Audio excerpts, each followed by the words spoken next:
Yes, masters. Hi, hello, నమస్తే. Welcome to Shri Shakti pyramid meditation channel. ముందుగా మనందరి గురువుగారైన బ్రహ్మర్షి పితామహ పత్రిజీకి స్వర్ణమాలమ్మకు అనంతకోటి ఆత్మ ప్రణామాలు. విచ్చేసిన ఆత్మ బంధువులందరికీ అనంతకోటి ఆత్మ ప్రణామాలు మాస్టర్స్. మనం ప్రతి నెల 11 రోజులు 11 గంటలు మార్నింగ్ 11 గంటల నుంచి 11 నిమిషాలు అహింసాయుత భూమాత సాక్షాత్కారం కోసం 11 మినిట్స్ మెడిటేషన్ చేస్తున్నాం మాస్టర్స్. అందులో భాగంగా ఇవాళ 4వ రోజు. మనం ఫస్ట్ 11 మినిట్స్ మెడిటేషన్లో కూర్చున్నాం మాస్టర్స్ అందరం. మనకి ఈరోజు ఈ అహింసాయుత భూమాత సాక్షాత్కారం కోసం జ్ఞానాన్ని అందించడానికి మేడం ఆల్రెడీ రెడీగా ఉన్నారు. శ్యామల మేడం, మీరు చేయిస్తారా 11 minutes meditation? Yes madam. Yes ma'am, welcome. Please welcome ma'am. Meditation చేద్దాం మాస్టర్స్, అందరూ ధ్యానంలో కూర్చోండి. Yes ma'am. Thank you madam. Thank you masters. అందరికి నమస్తే. ముందుగా మనందరి మైత్రేయ బుద్ధుడు జగద్గురు బ్రహ్మర్షి పితామహ పత్రిజీకి స్వర్ణమాల పత్రి మేడం నా ఆత్మ ప్రణామాలు. అలాగే మరి శ్రీ శక్తి జూమ్ సెషన్ లో పాల్గొన్న మాస్టర్స్ అందరికీ కూడా నా ఆత్మ ప్రణామాలు, అందరికీ ఆత్మీయ ఆహ్వానం. మరి చక్కగా 11 మినిట్స్ అహింసాయుత భూమాత సాక్షాత్కారం కోసం ఎంతో అద్భుతంగా మరి కార్యక్రమాన్ని నిర్వహిస్తూ ఉన్నారు. అందరికీ కూడా కంగ్రాచులేషన్స్. మరి మనము చక్కగా ధ్యానంలో కూర్చుందాం మాస్టర్స్. అందరం చక్కగా కళ్ళు 2 మూసుకుందాం, వేళ్ళల్లో వేళ్ళు పెట్టుకుందాం, కాళ్ళు 2 క్రాస్ చేసుకుందాం. మనలో సహజంగా జరుగుతున్న ఉచ్ఛ్వాస నిశ్వాసల్ని ఒక సాక్షిగా గమనిస్తూ ఉందాం మాస్టర్స్. శ్వాస ఎక్కువ తక్కువలు ఏమి తీసుకోవడం లేదు. ఏ నామము జపము మంత్ర జపము లేదు. ఏ రూపాన్ని ఊహించుకో అక్కర్లేదు. మన శ్వాసే మన గురువు. మన గురువు దగ్గర మనం శ్రద్ధతో సహనంతో కూర్చున్నాం master. 11 minutes.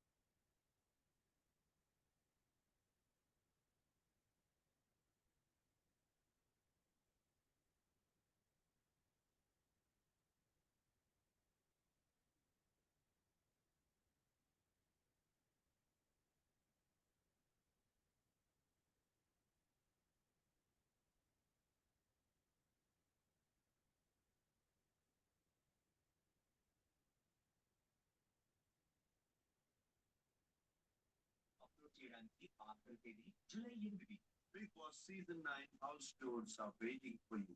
VK Hair and Skin Clip PRP అనబడే నూతనమైన ప్రొసీజర్ ద్వారా మీ ప్లేట్లెట్స్ తోనే పూర్తి పరిష్కారం కోసం వీక్కి కాల్ చేయండి. స్టెప్ జెంట్ మీ చుట్టూ మరియు చర్మ సమస్యలకి అత్యాధునిక గ్రోత్ ఫ్యాక్టర్ ట్రీట్మెంట్ పై 35% డిస్కౌంట్. ఈ ఆఫర్ కొత్త రుసుకి మాత్రమే. మరిన్ని వివరాలకు 9494388888.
లాస్ట్ 2 minutes ఎరుకుతూ ఉందా మాస్టర్? నా శ్వాస మీద ధ్యాసతో ఎరుకుతూ ఉందాం last 2 minutes.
Last 10 seconds, Master.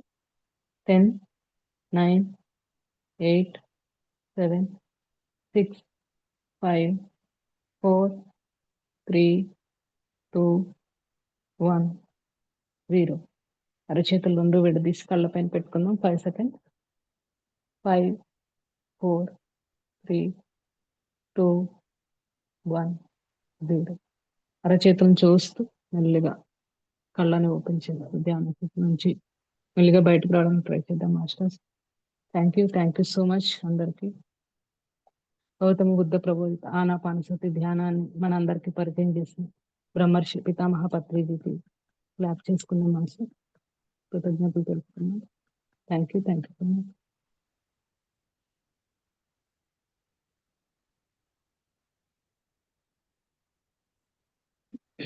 Yes master. మరి అహింసాయుత భూమాత సాక్షాత్కారం కోసం చక్కగా మరి 11 నిమిషాలు ధ్యానం చేసుకుందాం. అలాగే మనకి పత్రిజీ అందించినటువంటి అహింసా పరమో ధర్మ. సో అన్ని ధర్మాల్లోకి ఉత్తమమైన ధర్మము అహింసే. సో మరి ధ్యానము అహింస అన్నది మనకు 2 రెక్కలు అని చెప్తారు పత్రిజీ. పక్షికి 2 రెక్కలు ఉన్నంత వరకే కదా అది చక్కగా మరి ఆకాశంలో ఎగరగలుగుతుంది, మరి అద్భుతమైన జీవితాన్ని గడపగలుగుతుంది పక్షి. మరి అందులో ఏ రెక్క లేకపోయినా కూడా మరి ఆ జీవితం సరిగా సాగదు. మరి తన సహజ జీవితము, తన సహజ ప్రవృత్తి అయినటువంటి ఆకాశంలో ఎగరడం అన్న పని అది చేయలేదు పక్షి. సో అలాగే మనం కూడా ఆత్మస్వరూపులం అయినా కానీ మరి మనకు ధ్యానము శాకాహారం అన్నవి 2 రెక్కలు లాంటివి అని చెప్తారన్నమాట పత్రిజీ. అందులో ఏది లేకపోయినా మనం కూడా మరి రెక్కలు కోల్పోయిన పక్షిలాగానే మరి అలాంటి జీవితాన్ని బాధాకరంగా గడపాల్సి వస్తుంది అనమాట. కనుక మనం ఆనాపానసతి ధ్యానం ద్వారా మన మనసుని మరి అరికట్టి, అలాగే సాటి జంతువుల పట్ల మనం చక్కగా దయని చూపిస్తూ, మరి వాటితోటి మిత్రత్వం నేర్పుతూ, సృష్టి సిద్ధాంతాలను గౌరవిస్తూ, మరి ఆనందంగా జీవించాలి అన్నదే పత్రిజీ యొక్క కల. అహింసాయుత భూమాత సాక్షాత్కారమే నా యొక్క కళ, నేను అందుకే జన్మించాను అని పత్రిజీ చెప్తారు. సో ధ్యానం చేయడం ఇంపార్టెంట్, కానీ ధ్యానం కన్నా ముందు మాంసాహారం మానడం, ఆ హింసా ప్రవృత్తిని మానడం ఇంకా ఇంపార్టెంట్ అని చెప్తారు పత్రిజీ. సో నువ్వు ధ్యానం చేసి మూడో కన్ను సంపాదించక్కర్లేదు, కుండల్ని పైకి లేపనక్కర్లేదు, గత జన్మలు చూసుకోవాల్సింది కాదు. ముందు ఏదైతే హింసా ప్రవృత్తి ఉందో ఆ మాంసాహారాన్ని ముందు అందరూ కూడా విడనాడండి అని చెప్పి మనకి పత్రిజీ చెప్తారనమాట. సో అంటే ఏంటంటే ఫస్ట్ మనం మనుషులు అనిపించుకోవాలి అంటే మరి ఆ జంతు సామ్రాజ్యంలో నుంచి మానవ సామ్రాజ్యంలోకి అడుగు పెట్టాలి అంటే మధ్యలో ఉన్న ఆ రాక్షసత్వం పోగొట్టుకోవాలి. హింస అన్నది మరి అది రాక్షసత్వమే కదా.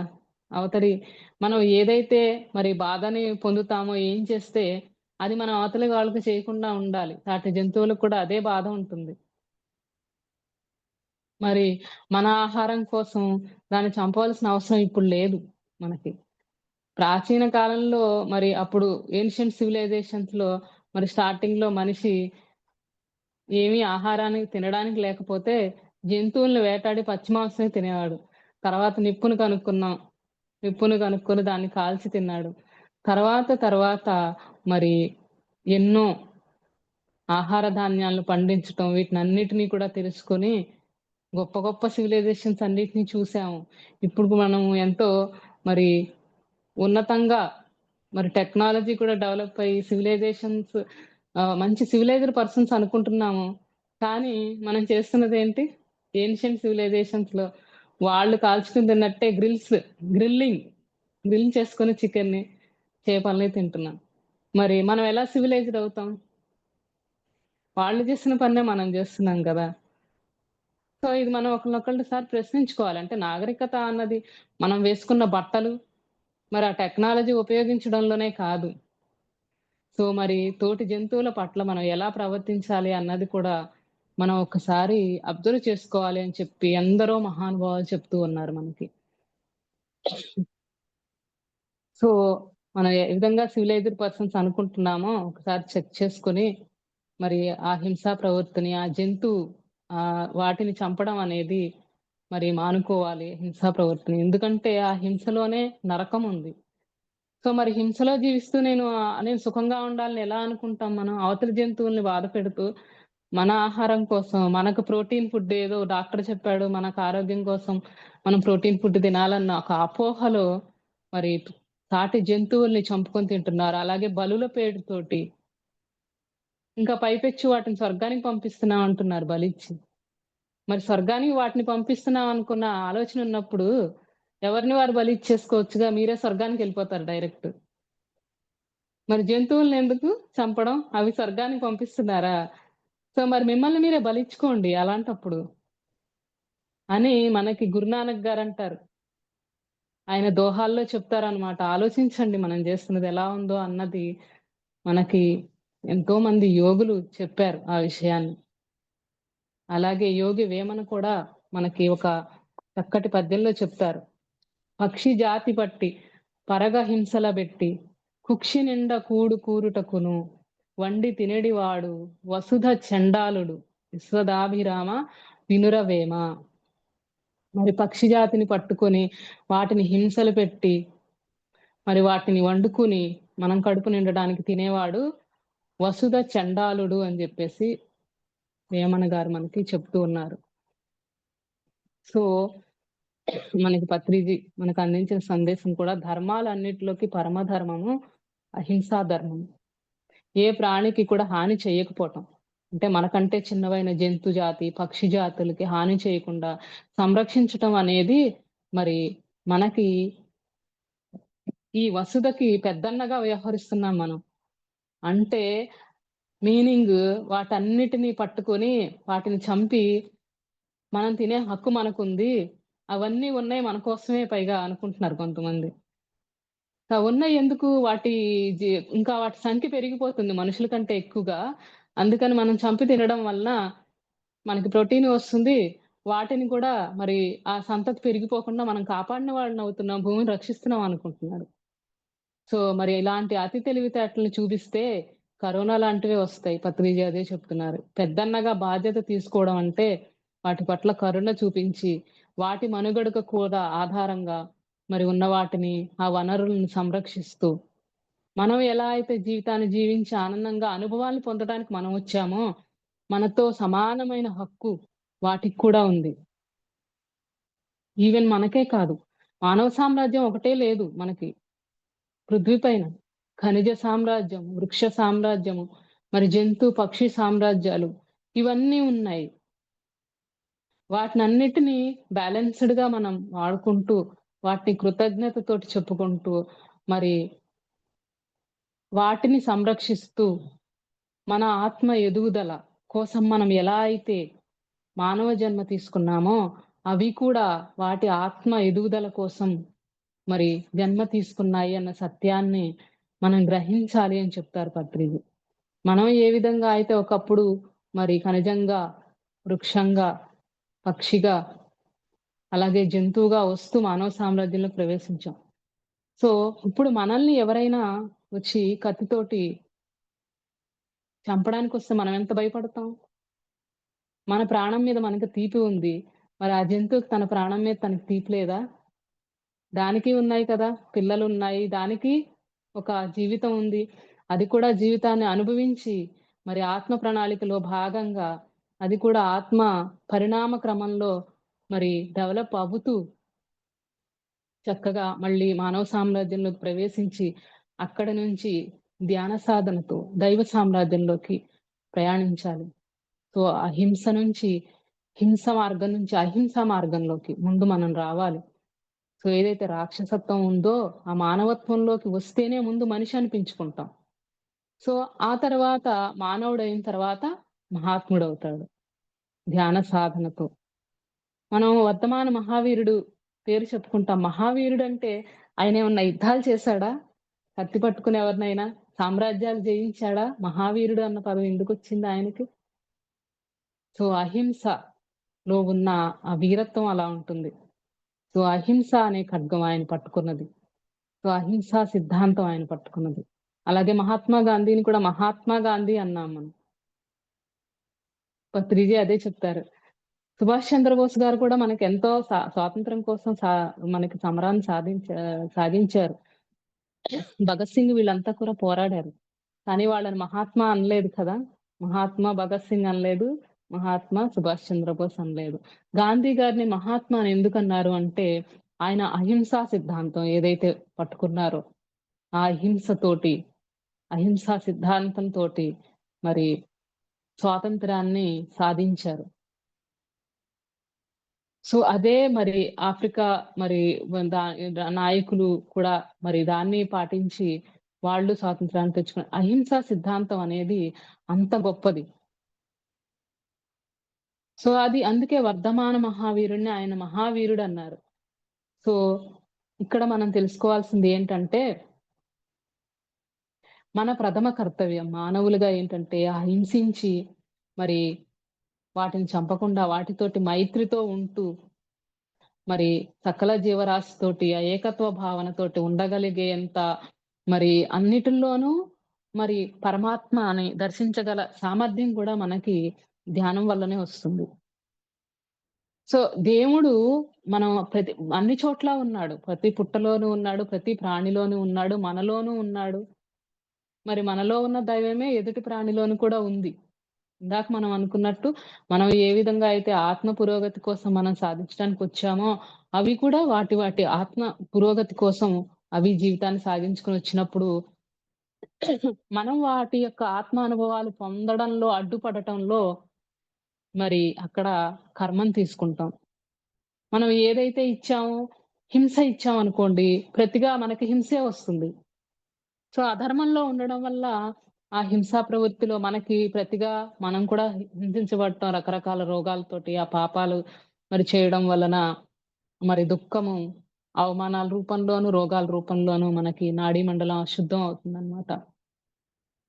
సో, మరి అందుకే మనకి అష్టాంగ మార్గంలో కూడా పత్రిజీ అదే చెప్తారు. పతంజలి అష్టాంగ మార్గంలో యమ నియమాల్లో మనకి యమంలో సత్యము, అహింస అనేదొకటొస్తుంది. ఆస్తేయం, అపరిగ్రహంలో అహింస అన్న పదాన్ని కూడా మనకు పతంజలి మహర్షి చెప్పారు.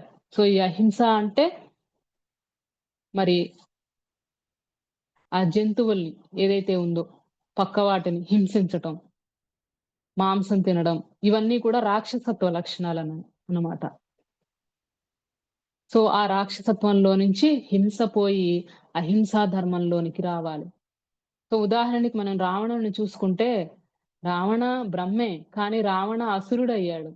ఎందుకయ్యాడు? అవడానికి గొప్ప తపస్సంపన్నుడే, ధ్యానం చేసి ఈశ్వరుని కూడా మెప్పించాడు. మరి శక్తులు సంపాదించారు, కానీ మాంసం తిన్నాడు. సో, లంకా నగరం అంతా కూడా మాంసం తినడంలో పూర్తిగా మునిగిపోయి అందరూ కూడా అక్కడ మరి అసుర సామ్రాజ్యం అయిందది. సో, ఆ అసుర సామ్రాజ్యాన్ని మళ్ళీ అంతం చేయడానికి మరి రాముడు స్వయంగా మరి రావాల్సొచ్చింది. సో, అందుకే పత్రిజీ ఏం చెప్తారంటే పిరమిడ్ స్పిరిచువల్ సొసైటీస్ మూవ్‌మెంట్‌లో రాక్షసత్వం పనికిరాదు. సో, మరి ఆ ధ్యానం చేయడం ద్వారా మనలో మనం ఎరుకని తెచ్చుకోవటం వలన అసలు మనం ఏం చేస్తున్నాము? ఎందుకు చేస్తున్నాము? ఇవన్నీ ఏమి ఎరుక లేక చిన్నప్పటి నుంచి పెడుతున్నారు గనక తెలియక తింటారు. కానీ అప్పుడు అంత ఎరుకతోటి వచ్చి మరి ప్రచారం చేసే వాళ్ళు లేరు. అది తప్పు అని చెప్పిన వాళ్ళు లేరు గనక అప్పుడు చేయడం కరెక్టే. కానీ ఇప్పుడు పిరమిడ్ స్పిరిచువల్ సొసైటీస్ మూవ్‌మెంట్ వాళ్ళు మరి శాకాహార జగత్ లక్ష్యంతోటి మరి ఎన్ని ర్యాలీస్ చేస్తున్నారు. వీధి వీధికి తిరుగుతూ పాంప్లెట్స్ ఇస్తూ. కానీ ఇప్పుడు గూడా తిన్నారు అంటే అనడానికి లేదు. మాకెవరు చెప్పలేదు అంటే కుదరదిప్పుడు. ఎందుకంటే అవేర్‌నెస్ అనేది అన్ని మనకి రూపాల్లోనూ ఉద్యమాలుగా మనకు జరుగుతున్నాయి. శాకాహారులుగా మారండి. జంతు సామ్రాజ్యాన్ని హింసించవద్దు అని చెప్పే ఉద్యమాలు ఎన్నో జరుగుతున్నాయి. అందులో మనకి పిరమిడ్ స్పిరిచువల్ సొసైటీస్ మూవ్‌మెంట్‌లో ఎన్నో శాకాహార ర్యాలీలు మన మాస్టర్స్ అద్భుతంగా చేస్తున్నారు. గ్రేట్ వర్క్ చేస్తున్నారు.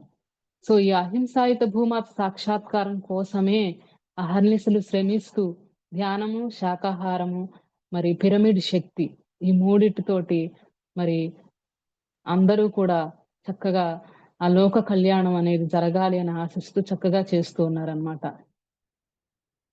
సో, మరి మనకి ఈ రాక్షసత్వం అనేది పనికిరాదు.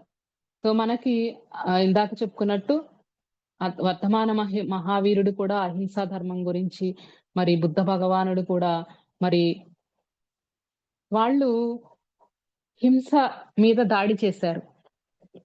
వాళ్ళు దాడి చేసింది కత్తులతోటి దాడి చేయలేదు. సో, అహింసతో హింస మీద దాడి చేశారంటారన్నమాట పత్రిజీ. అహింసా మార్గంలో ఉంటూ హింస మీద దాడి చేశారు. సో, మరి అహింసా మార్గాన్ని ప్రతి ఒక్కళ్ళు ఎంచుకోవాలి అని చెప్పి. సో, మానవ సిద్ధాంతం ప్రకారం ఏంటంటే జంతువులను రక్షించాలి. భక్షించటం కాదు చేయవలసింది. మనకి పురాణాల్లో కూడా చూడండి చక్కగా గణపతికి వాహనం ఎలుకగా, అలాగే పార్వతీదేవికి పులి, యమధర్మరాజుకి ఎద్దు, విష్ణువుకి గరుత్మంతుడు. మరి దేవుళ్ళే జంతువుల్ని మరి చక్కగా గౌరవిస్తూ మరి ఆ యొక్క మిత్రత్వాన్ని నేర్పటానికే మరి ఆ సింబాలిజం గానే మనకి చక్కగా చూపిస్తూ ఉన్నారనమాట. కానీ మనం ఏం చేస్తున్నాము అంటే మరి మిత్రత్వం బదులు శత్రుత్వాన్ని నేర్పుతున్నాం. సో, అందుకు మరి ఆ పురాణాల ప్రకారం మనం తీసుకున్నా వాళ్ళు ఎంత చక్కగా ఫ్యామిలీ అంతా గూడా మిత్రత్వాన్ని నేర్పుతున్నారు వాళ్ళందరూ.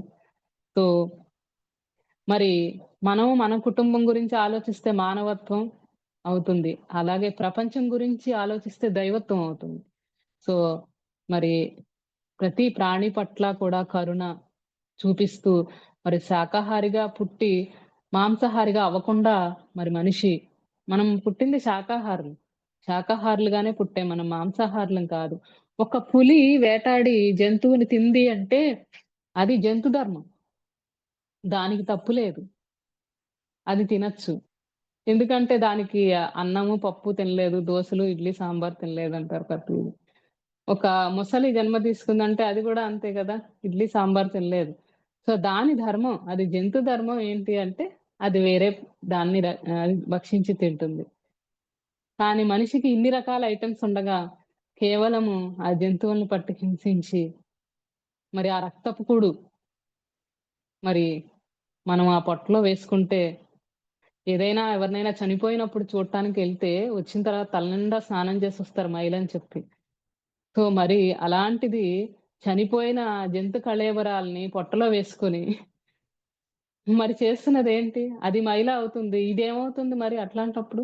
అది డైజెస్ట్ అయ్యి నీకు శరీరంలో ప్రవేశించి, ఆ జంతువుని చంపినప్పుడు ఎన్నో విషపూరిత ఇవి రిలీజ్ చేస్తాయి భయంతోటి. అవన్నీ కూడా మనకి ఆ బాడీలోకి ప్రవేశించినప్పుడు చాలా విషతుల్యంగా మారుతుందన్నమాట. శాస్త్రవేత్తలు కూడా వీటినన్నిటిని కూడా నిర్ధారించారు. అలాగే మన డైజెస్టివ్ సిస్టమ్ కూడా చూసుకుంటే మన పేగులు చాలా వంకర్లు ఇలా తిరిగుంటాయి. స్ట్రెయిట్‌గా ఉండదు. ఇట్లా ఎళ్ళిన తర్వాత ఆ ప్రాసెస్ మొత్తము జరగడానికి టైం పడుతుంది. వాటికుండే డైజెస్టివ్ సిస్టమ్ డైరెక్ట్‌గా ఎళ్ళిపోతుంది. బయటకొచ్చేస్తుంది. కానీ మనిషిదొచ్చేసి మనయి ఎన్నో ఒక పేగుని గనక మనది చిన్న ప్రేగులు, పెద్ద ప్రేగుల్ని గనక తీసి మనం ఓపెన్ చేస్తే ఎన్నో 1 కిలోమీటర్, 2 కిలోమీటర్ల దూరం ఉన్నట్టుంటాయంట అవన్నీ గూడా. అంటే అవన్నీ గూడా లోపల ఇట్లా ట్విస్ట్ అయ్యున్నాయి.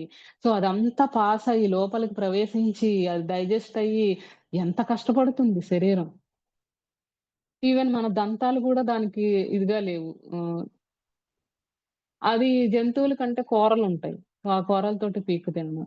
సో, అది ఆ జంతు ధర్మం అది. దానికి డైజెస్టివ్ సిస్టమ్ అది ప్రాకృతికంగా అది దాని ది నిర్మాణం అలా జరిగింది. కానీ మనిషి నిర్మాణం అలా జరగలేదు. ఎలా చూసుకున్నా కూడా అది మనకి శారీరక పరంగా చూసుకున్నా, ఆధ్యాత్మిక పరంగా చూసుకున్నా, ఎలా చూసుకున్నా అది కరెక్ట్ కాదు. సో, అందుకని మనం కూడా మరి ఆ జంతువుల్ని పట్టి తినడం అనేది మరి ఖచ్చితంగా మానేసి ఆ హింసా ధర్మంలోకి ప్రతి ఒక్కళ్ళు కూడా మరి హెల్త్ వైస్‌గా చూసుకున్నా ఇందాక చెప్పుకున్నట్టు మనం ఆధ్యాత్మిక పరంగా ఎదగాలన్నా కూడా మరి దీన్ని మానేయాలి. సో, మరి మానవుడు మహాత్ముడుగా ఎలా అవుతాడు అంటే ఈ హింసా ప్రవృత్తిని మారి అహింసా ప్రవృత్తిలోకి వచ్చి ఆ ధ్యాన ధర్మాన్ని పాటిస్తూ మరి ఆ దైవ సామ్రాజ్యంలోకి ప్రవేశించి మమాత్మ సర్వభూతాత్మ అన్న సత్యాన్ని మరి తెలుసుకుంటాడనమాట. అలాగే మరి వసైక కుటుంబకం అంటాం. మరి ఆ వసైక కుటుంబం అంటే వసుధ అంటే భూమి. ఏక అంటే ఒకటి. భూమి మీద ఉండే మనుష్యులు, అలాగే జంతు సామ్రాజ్యం, వృక్ష సామ్రాజ్యం, ఖనిజ సామ్రాజ్యం ఏదైతే ఉందో అంతా కలుపుకొని ఉన్నదే వసైక కుటుంబకం. సో, అందుకే పత్రిజీ మనకి ఇచ్చిన స్లోగన్ ఏంటంటే హింసా చోడో, హంసా పకడో. హింసను వదిలిపెట్టండి, హంసను పట్టుకోండి. సో, ఇక్కడ హంస అంటే శ్వాస. ఉచ్ఛ్వాస, నిశ్వాసలతోటి కూడి ఉన్న శ్వాస ఏదైతే ఉందో దాన్ని హంస అంటామనమాట. సో, ఆ హింసని వదిలిపెట్టుకొని మరి ఆ శ్వాసని పట్టుకోవడం ద్వారా మనము ఉన్నత స్థితి సాధిస్తాం. హంస ఎవరి వాహనము? సరస్వతీదేవి వాహనం హంస. మరి జ్ఞాన స్వరూపం సరస్వతీదేవి. సో, మరి ఆ హింసని వదిలిపెట్టి ప్రతి ఒక్కళ్ళు కూడా శ్వాస సాధన ద్వారా, హంస సాధన ద్వారా సరస్వతీ పుత్రులం అవుతామని చెప్తారు పత్రిజీ. సరస్వతీ పుత్రులుగా మారాలి ప్రతి ఒక్కళ్ళు కూడా ధ్యానం చేస్తూ. మరి ఈ హంసవాహనుల సముదాయమే పిరమిడ్ స్పిరిచువల్ సొసైటీస్ మూవ్‌మెంట్ అంటారు పత్రిజీ. హంసవాహనులు శ్వాస సాధన చేసే సరస్వతీ పుత్రులు వీళ్ళంతా ఎవరైతే ఉన్నారో వీళ్ళంతా కూడా హంసను వాహనంగా చేసుకున్న వారు పరమహంసలవుతారు మరి. హంసను వాహనంగా చేసుకున్న వాళ్ళు పరమహంసలయ్యారు. ఒక రామకృష్ణ పరమహంస గాని, మరి పరమహంసలన్నాం వాళ్ళని. జ్ఞానంలో ఎంతో పరిపక్వతను సాధించిన హంసలు పరమహంసలుగా మారుతారనమాట. అలా మనము మరి చక్కగా ఒక 40 రోజులు మండల దీక్షగా పెట్టుకొని, మరి చక్కగా ధ్యానం చేస్తూ ఇప్పుడు హనుమాన్ చాలీసా అంటాం కదా! చాలీసా అంటే ఏంటంటే, ఆ 40 రోజుల పాటు మరి చక్కగా హనుమాన్ చాలీసా మండల దీక్ష ఎలా తీసుకుంటారో, అలాగే ధ్యానం, మరి శాకాహారం దీన్ని ఒక లక్ష్యంగా పెట్టుకుంటూ ప్రతి ఒక్కళ్ళు కూడా 41 రోజుల పాటు మరి స్టార్టింగ్‌లో ఉన్నవాళ్ళు అది మానేయాలి అంటే టైం పడుతుంది గనక మనము దాని పట్ల ఏంటంటే ఒక పట్టు పట్టాలన్నమాట. ఆ 40 రోజులు ధ్యాన సాధన, మరి అహింసా మార్గం ఏదైతే ఉందో, శాకాహారంగానే ఉంటాను పూర్తిగా, మరి కోడిగుడ్లతో సహా మానేయాలి అంటే. కోడిగుడ్డు శాకాహారం అనుకుంటూ ఉంటాం. సో అది తినొచ్చు ఏమీ కాదు అని. కానీ దానిలో కూడా ప్రాణం ఉంటుంది, గుడ్లో కూడా. ఎందుకంటే అది కూడా గర్భస్థ పిండం లాంటిది. గర్భస్థ పిండం ఎలాంటిదో కోడిగుడ్డు కూడా అలాంటిదే. సో అందుకని అలాగే మనకి తెలుసు కోడిగుడ్లను మనకి ప్రొడ్యూస్ చేయడం కోసం మరి వాటిని కోళ్ల ఫారంలో ఆ కోడుల్ని మరి పెంచుతూ వాటిని ఆ కేజెస్ లో పెట్టి మరి ఎంతో హింస జరుగుతుంది అక్కడ ఆ పౌల్ట్రీ ఇది దీనిలో కూడా.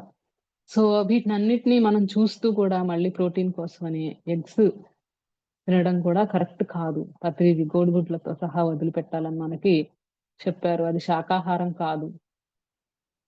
సో అది కూడా గర్భస్థ పిండం లాంటిదే కనుక దానితో సహా మనకు తెలుసు. మనకి యాక్చువల్‌గా ఏ గుడికెళ్తున్నా, వ్రతం చేసుకుంటున్నా అంతకుముందు కూడా నీచు తినకూడదు అని చెప్పి తలస్నానం చేసి, ఇల్లంతా శుభ్రం చేసుకొని, ఆ గిన్నెలను మళ్ళీ నైవేద్యానికి వాడరు. మనకి ఇన్నర్‌గా తెలుసు ఇవన్నీ అది తప్పు చేస్తున్నాం అన్న విషయం తెలుసు. సో అవేవి నైవేద్యాలుగా పెట్టము. తామసిక ఆహారము, అది రాక్షస ఆహారాన్ని నైవేద్యంగా పెట్టరు దేవతలకి. సో అట్లాగా మరి మనకి ఇన్నర్‌గా ప్రతీదీ తెలుసు. కానీ మళ్ళీ ఈ జిహ్వచాపల్యంతోటి మళ్ళీ ఎవరో చుట్టాలొచ్చారు. వండి పెట్టకపోతే తక్కువగా చూస్తారు.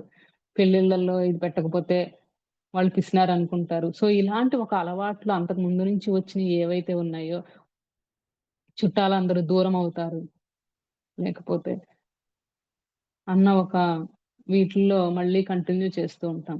ఒక 40 రోజుల పాటు గనక హనుమాన్ చాలీసా లాగా మనకి శాకాహార వ్రతము, ధ్యాన వ్రతము మనం చేశామంటే అంటే మనం శాస్త్రీయంగా ప్రతీదీ కూడా పత్రిజీ ఏం చెప్తారంటే, అంతకుముందు ఉన్నప్పుడు ఎలా ఉన్నాము, ఇది చేసిన తర్వాత ఎలా ఉన్నాము, మనకు మనమే చెక్ చేసుకుందాం.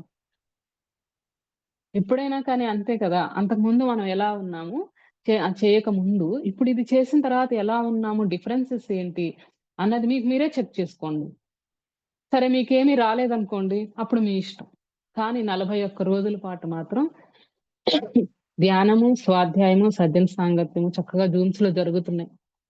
41 రోజుల పాటు మీ మినిమమ్ స్టార్టింగ్ మీ వయసు ఎంతుందో అంతతో స్టార్ట్ చేసి చక్కగా మెడిటేషన్‌లో పార్టిసిపేట్ చేస్తూ, గ్రూప్ మెడిటేషన్స్‌కి వెళ్తూ, పౌర్ణమి మెడిటేషన్ చేస్తూ, అమావాస్య ధ్యానం చేస్తూ. సో 41 రోజుల్లో మీకు అమావాస్య 3 రోజులొస్తుంది, పౌర్ణమి 3 రోజులు వస్తుంది.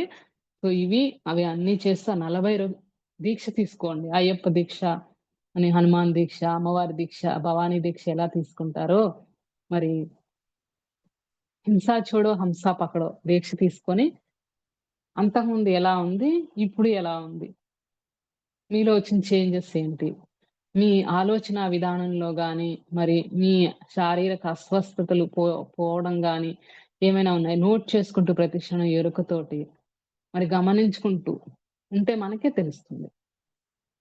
అంతకుముందు ఎలా ఉంది, ధ్యానం చేసిన తర్వాత ఎలా ఉన్నది అన్నది. సో ఈ దీక్ష తీసుకుందాం. హింసా చూడో హంసా పకడో అన్న దీక్ష. అద్భుతమైన కార్యక్రమాన్ని ఏర్పాటు చేశారు. అందరూ కూడా గ్రూప్ అందరికి కంగ్రాచ్యులేషన్స్ వన్స్ అగైన్. టీమ్ అందరికి కూడా.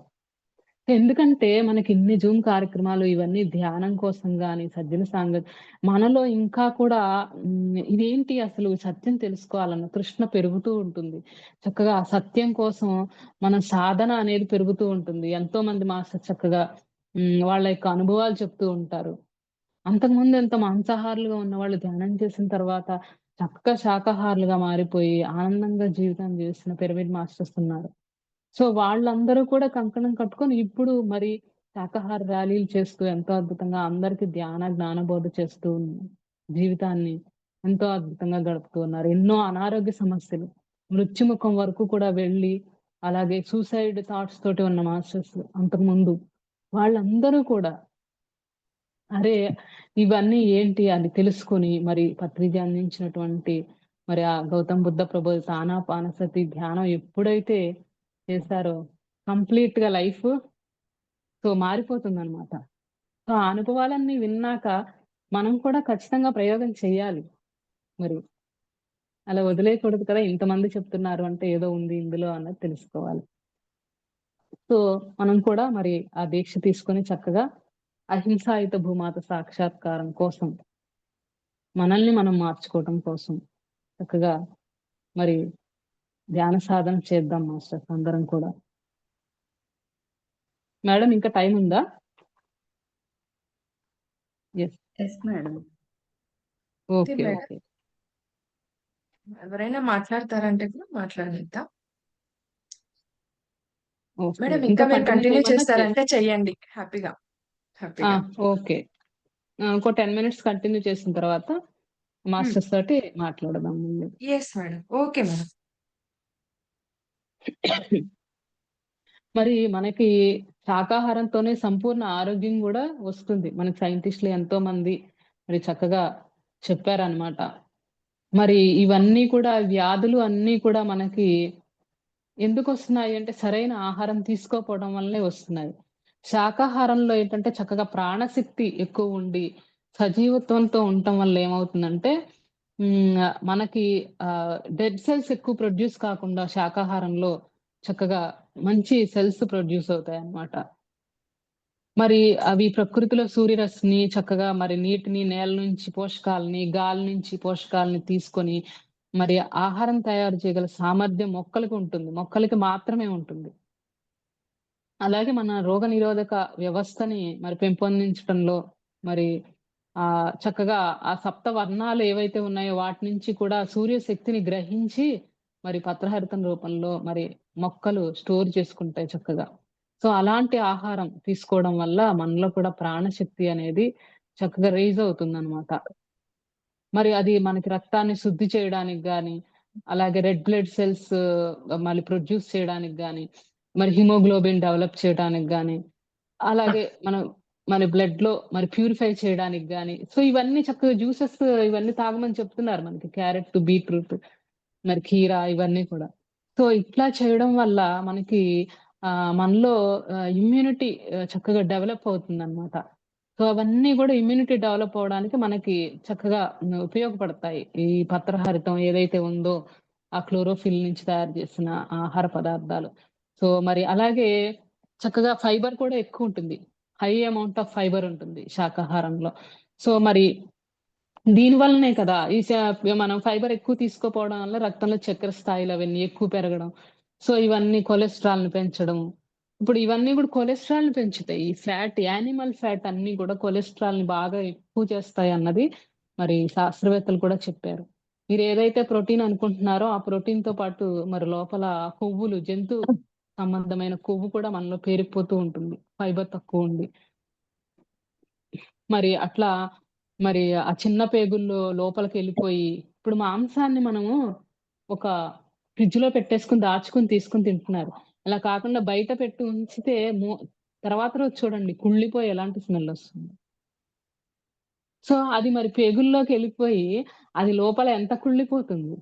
సో అందుకే మనకి ఫారినర్స్ అందరూ కూడా అంతకుముందు నాన్ వెజ్ తినేవాళ్ళు. ఇప్పుడు వాళ్ళు వెజిటేరియన్స్ గా మారిపోయారు. ఎందుకంటే కోలన్ క్యాన్సర్స్ ఇలాంటివన్నీ చాలా ఎక్కువగా వస్తున్నాయని గ్రహించి వాళ్ళు పూర్తిగా వైట్ బ్రెడ్ ఏదైతే ఉందో ఆ వైట్ ఫ్లోర్ తోటి తయారు చేసి వీటి నుంచి మారిపోయి చక్కగా ఫైబర్ ఫుడ్ తీసుకోవడము, అలాగే మరి వెజిటబుల్స్ ఎక్కువ తీసుకోవడము, ఇంకా వీలైతే వాళ్ళు చక్కగా జంతు సంబంధితవన్నిటిని కూడా స్టాప్ చేసి మరి చక్కగా వీటిని కూడా మారిపోతున్నారు పూర్తిగా.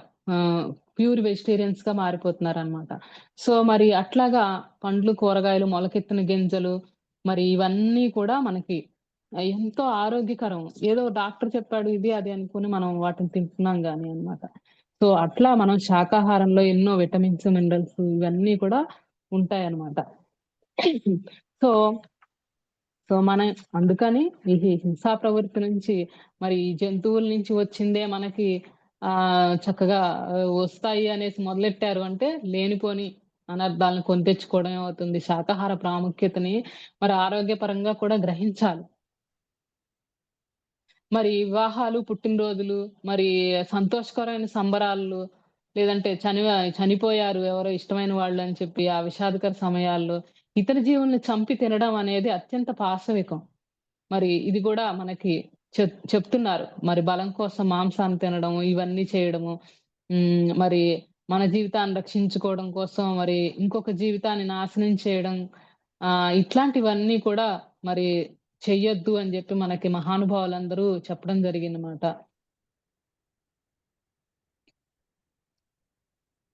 మరి ఇంటికొచ్చిన అతిథులకి ముఖ్యంగా వాళ్ళు బాధపడతారేమోనని మరి ఇందాక అనుకున్నట్టు వాళ్ళకి అలాంటి మాంసాహార వంటకాలని వడ్డించకపోతే పిసినారనుకుంటారేమో అని మభ్యపెట్టుకుంటూ కసాయి వాళ్ళలాగా మారొద్దు. అటువంటి వాళ్ళకి ఏం చెప్తున్నారంటే ఇంటికొచ్చిన అతిథులకు మంచి రుచికరమైన శాకాహార వంటకాలని వండి చక్కగా ప్రేమగా వడ్డించండి మరి. మరి అయినా వాళ్ళు తృప్తి పడకపోతే తమతో పాటు మీరేమవుతుంది అంటే అందరూ కూడా జన్మజన్మలు పాపకూపంలోకి నెట్టివేయబడతారు అందరూ కూడా. ఎందుకు అంటే కొంతమంది ఏమంటారంటే, "మేము చంపలేదు కదా! అది ఎవరో చంపారు. మాకెందుకు పాపం వస్తుంది? సో, మేము దాన్ని తెచ్చుకొని తిన్నాం అంతే. అది ఆల్రెడీ చనిపోయింది కదా! మేమేం చంపలేదంటారు." కానీ మనకి శాస్త్రాల్లోని, పురాణాల్లోని చెప్పిందేంటంటే, మరి అది ఎందుకు చంపబడింది అంటే మీలాంటి వాళ్ళు తినడం కోసమే కదా! వాళ్ళు లేకపోతే చంపరు కదా! తినేవాళ్ళు ఉన్నారు గనుకే వాళ్ళు చంపారు. లేకపోతే వాళ్ళెందుకు చంపుతారు? సో, అందుకని ఆ మాంసం కోసం జంతువుని చంపిన వాడికి, దాన్ని అమ్మిన వాడికి, దాన్ని కొని తెచ్చినవాడు, వండినవాడు, వడ్డించినవాడు, తిన్నవాడు అందరూ సరిసమాన భాగస్థులే ఇందులో. సో, అందరికీ ఆ పాపము అనేది, కర్మం అనేది అంటుతుంది అని చెప్తున్నారనమాట. మీరు ఏదైతే ప్రేమతో మాంసాహారాన్ని వడ్డిస్తున్నాం అనుకుంటున్నారో, పాపాన్ని పంచుతున్నారు. మీరు వాళ్ళని కూడా పాపకూపంలోకి నెట్టుతున్నారు అన్న విషయాన్ని గనక తెలుసుకుంటే ఎప్పటికీ ఆ పని చెయ్యం. ఎప్పటికి కూడా ఆ పని చెయ్యరు. అందుకని మరి అభం శుభం తెలియని అమాయకుడు ఆ జీవుల్ని చంపి మరి రక్త తర్పణాలని దేవతలకు సమర్పించటం, చనిపోయిన వాళ్ళు స్వర్గానికి వెళ్తారు అనేసి వీటిని కూడా స్వర్గానికి పంపుతాం. వాటితో పాటు అవి ఇంకా ఎంతో పుణ్యం చేసుకున్నాయి గనకే బలి ఇవ్వబడ్డాయి అనే ఇలాంటివన్నిటిని మానేసి మరి గురునానక్ గారు అన్నట్టు ఇలాంటి మభ్యపెట్టుకోవద్దు. వాటిని పంపించడం స్వర్గానికి ఏంటి? అయితే మీరే ఎళ్ళండి డైరెక్ట్ నరుక్కొని మీకు మీరంటారు ఆయన డైరెక్ట్‌గా. సో, ఆ మూగజీవుల్ని మరి కాపాడటం కోసం మరి వాటి హక్కుల్ని పోరాడటం కోసం మరి చక్కగా అహింసాయుత భూమాత సాక్షాత్కారం కోసం మరి జంతు మనుగడని మనం కాపాడినప్పుడే మరి మానవులుగా ఈ భూమి మీద మన మనుగడ సురక్షితంగా ఉంటుంది ఫస్ట్. ప్రకృతిని మనం కాపాడితే, ఆ ధర్మాన్ని మనం నెరవేరిస్తే, మన చేత నిర్వచించబడిన ధర్మమే మనల్ని కాపాడుతుంది. మనం అధర్మం చేసి హింస చేస్తే, ఆ అధర్మమే మనల్ని భక్షిస్తుంది. ధర్మో రక్షతి రక్షితః, అధర్మో భక్షతి భక్షితః. సో, మీకు స్వేచ్ఛ ఉంది. పత్రిజీ అదే చెప్తారు. ఏది ఎంచుకోవడానికైనా స్వేచ్ఛ ఉంది. సో, మీరు ఆ స్వేచ్ఛని చంపడానికి యూజ్ చేసుకుంటారా? యూజ్ చేసుకోండి. కానీ, దానికి ప్రతిఫలంగా ఖచ్చితంగా అనుభవించాల్సొస్తుంది. మనం ఏం చేస్తే దాన్నే కదా మనం తిరిగి పొందుతాము. అది లా కదా! సో, మనము హింస బదులు అహింసనిస్తే, మనము ఆ ధర్మాన్ని రక్షిస్తే, మన చేత రక్షించబడిన ధర్మమే మనల్ని రక్షిస్తుంది. సో, నీ స్వేచ్ఛని ధర్మాన్ని రక్షించటానికి యూజ్ చేసుకుంటావా? అధర్మంలో ఉండి నువ్వు భక్షించబడతావా? సో, ఆ స్వేచ్ఛ మీకే వదిలేసాం. పత్రిజీ అదే చెప్తున్నారు. సో, మరి ఆ వివేకంతోటి మనం ఆలోచించుకొని, మన స్వేచ్ఛని మరి మానవ సామ్రాజ్యం అంటే మరి హైయెస్ట్ సామ్రాజ్యం గనక ఈ భూమి మీద ఇష్టం వచ్చినట్టుగా మన స్వేచ్ఛని మన కోసం మరి అవతలని వాటిని చంపడానికి యూజ్ చేసుకుంటావా? నరకము అంటేనే నరకడంలోనే నరకం ఉందంటారు పత్రిజీ. నరకము అంటే నరకడమే. నరకడంలోనే నరకం ఉంది. ఇంకేముంది? అక్కడ వేరే మీనింగ్. సో, ఆ స్వేచ్ఛని నరకానికి యూజ్ చేసుకుంటావా? లేదా మరి హింసా చూడో హంసా పకడో ఈ నినాదంతో మరి కల్లాగా ధ్యాన ధర్మాన్ని అలాగే అహింసా ధర్మాన్ని రెండిటినీ కూడా మన జీవితంలో చక్కగా ఆ ధర్మాన్ని కాపాడుకుంటే మనం అప్పుడు ఆ ప్రకృతిని చేత మనం కాపాడబడతాం. ఈ సునామీల నుంచి, ఈ ప్రకృతి వైపరీత్యాల నుంచి బయటపడగలుగుతాం. మరి ప్రకృతి మాటలతో చెప్పలేదు కదా, సో ఇలాంటి వాటితోనే మనకి చెప్తుంది. ఎందుకంటే you are going in the wrong direction అన్నది మనకి ప్రకృతి ఈ విధంగా చెప్తుంది. సో అది మన మీదే ఆ స్వేచ్ఛని ఎలా మనం మరి ఉపయోగించుకోవాలన్నది మన మీదే వదిలేశారు. సో అందుకే మరి శాకాహార జగత్, పిరమిడ్ జగత్, ధ్యాన జగత్ లక్ష్య సాధనలో PSSM మూమెంట్ ఎంతో అద్భుతంగా ముందుకు వెళ్తూ ఉంది. ఎంతో అద్భుతంగా మాస్టర్స్ వర్క్ చేస్తూ ఉన్నారు. సో పిరమిడ్ శక్తిని, ధ్యాన శక్తిని ఉపయోగించుకుంటూ అహింసా ధర్మంలో ఉంటూ అహింసాయుత భూమాత సాక్షాత్కారం కోసం ఎంతో అద్భుతంగా మరి వారు మరి ఈ ధ్యాన యోధుల్లాగా పోరాటాన్ని సాగిస్తూ ఉన్నారు. ఒక రకంగా అందరికి congratulation. Thank you masters, thank you so much నాకు ఈ అవకాశం ఇచ్చింది. Yes madam. Thank you so much Shyamala madam. మీ అద్భుతమైన జ్ఞానాన్ని మా అందరితో షేర్ చేసుకున్నందుకు, అహింసాయుత భూమాత సాక్షాత్కారం కోసం మీ అద్భుతమైన జ్ఞానాన్ని మా అందరికీ పంచినందుకు ఈ సెషన్లో. Yes masters, thank you all. ఎవరైనా మేడంతో మాట్లాడాలంటే, మీ వ్యూస్ షేర్ చేసుకోవాలంటే మాట్లాడొచ్చు, అన్మ్యూట్ చేసుకోవచ్చు.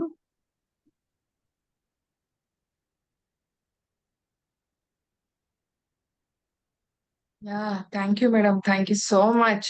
గురునానక్ గారు చెప్పిన మాట అయితే అద్భుతం, అందరికి కొట్టినట్లుగా కొట్టింది. మీరు వెళ్ళాలనుకుంటే మీరు చంపుకుని వెళ్ళండి, మీరు చంపుకొని మీరు స్వర్గానికి వెళ్ళండి అనే విషయం మటుకు హైలైట్ మేడం. అసలు సూపర్. నిజమే కదా, స్వర్గ నరకాలు మనమే సృష్టించుకుంటామని అన్నీ తెలుసు, కానీ పాటించడానికి వెళ్ళేటప్పటికి మళ్ళీ వాళ్ళేమనుకుంటారో వీళ్ళేమనుకుంటారో నేను ఇలాగున్నానంటే, సో ఇవన్నీ వచ్చిపోతాయి. కాబట్టి సో ఎక్సలెంట్ మేడం, చాలా బాగా చెప్పారు వివరించి. Super. Thank you, thank you, thank you so much. Yeah friends, ఇంకా ఎవరైనా ఏదైనా షేర్ చేసుకుంటారంటే చేసుకోవచ్చండి. సంపత్ గారు.